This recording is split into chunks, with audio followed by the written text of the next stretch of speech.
Jumpa lagi di Opini Budiman.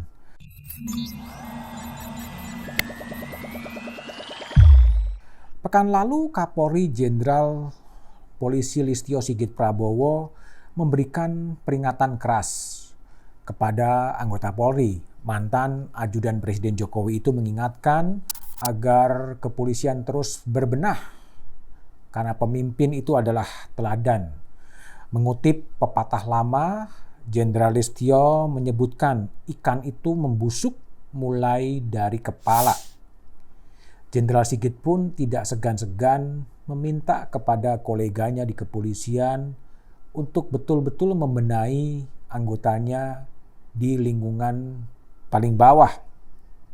Jika tidak, ia tidak segan-segan untuk memotong kepala. Itu diucapkannya pada 27 Oktober 2021. Pesan itu ternyata bukan hanya sekedar retorik politik, bukan hanya sekedar pidato arahan, tapi benar-benar pesan yang dilaksanakan. Pada tanggal 31 Oktober 2021, Kapolri mengeluarkan telegram yang isinya antara lain adalah mencopot sejumlah perwira menengah di kepolisian yang dianggapnya bermasalah. Ada 7 perwira, tapi ada sebagian media yang menyebutkan ada 9 perwira di berbagai daerah yang kemudian dicopot oleh Kapolri. Langkah itu adalah langkah yang bagus, langkah yang positif, yang menyebutkan bahwa bukan hanya sekedar berretorika, bukan hanya sekedar memberikan arahan, tapi memberikan keputusan yang jelas. Maksudnya tentunya agar ada efek jera. Melalui telegram, saya mengutip dari Harian Kompas, Kapolri mencopot 7 jabatan perwira.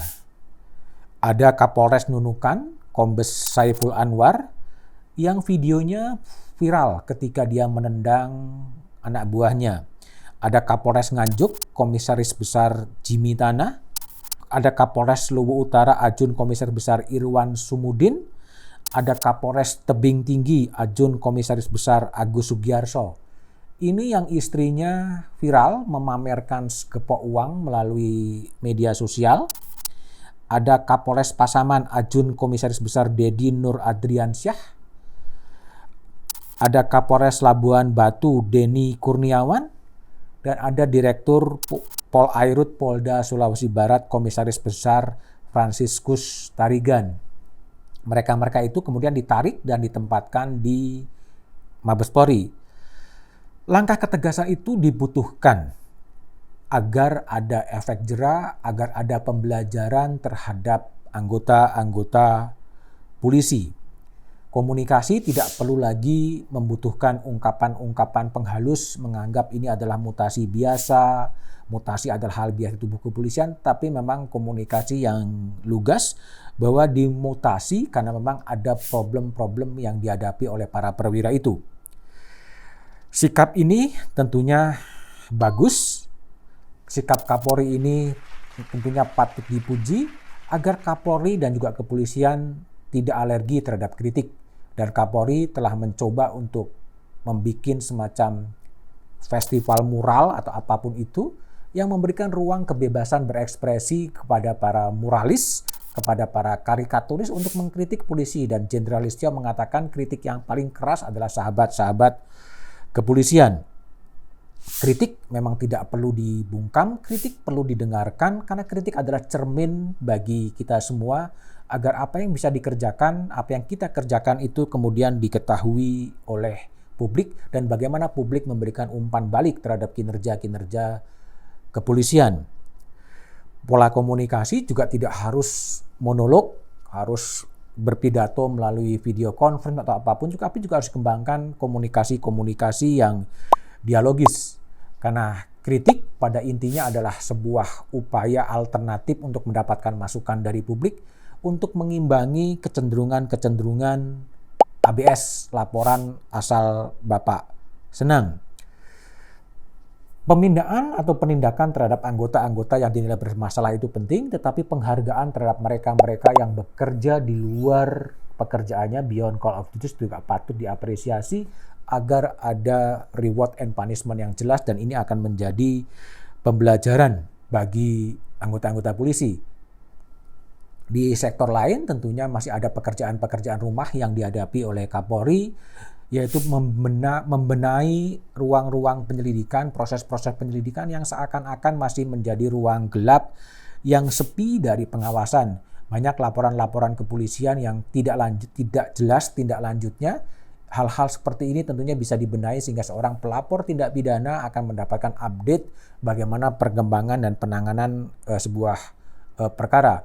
Pembinaan penting, penindakan penting, itu adalah di bagian hilir, tetapi di bagian hulu soal proses seleksi, soal proses rekrutmen, soal proses pendidikan, itu juga menjadi hal yang perlu dicermati. Bagaimana kemudian menganalisis perwira-perwira polisi yang kurang bisa mengendalikan emosinya, itu juga perlu ditelisik apa yang sebenarnya terjadi. Termasuk juga bagaimana apakah muatan-muatan hak asasi manusia cukup diberikan dalam 2 atau 3 SKS di Akademi Kepolisian, itu juga perlu ditelaah. Termasuk gagasan soal restoratif justice yang digaungkan oleh kepolisian, itu juga perlu dicermati apakah itu sudah ditekankan kepada kepolisian pada level terendah. Langkah perbaikan terus dikerjakan, namun publik juga masih menanti janji dari kepolisian, janji dari Kapolri Jenderal Listio Sigit Prabowo yang akan mengangkat 57 pegawai KPK menjadi aparatur sipil negara kepolisian.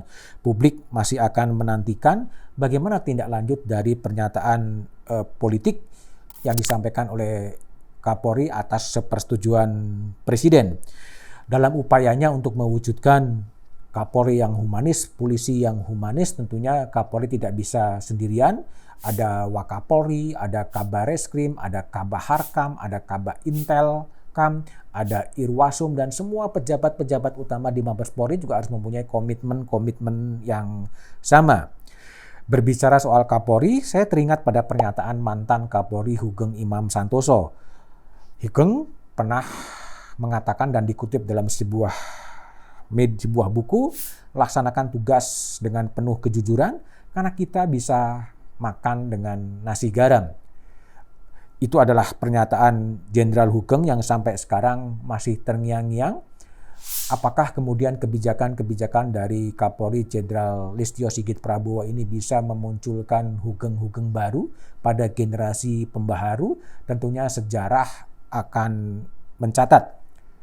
Namun demikian, apapun yang terjadi, marilah kita membantu negeri untuk tidak melakukan korupsi.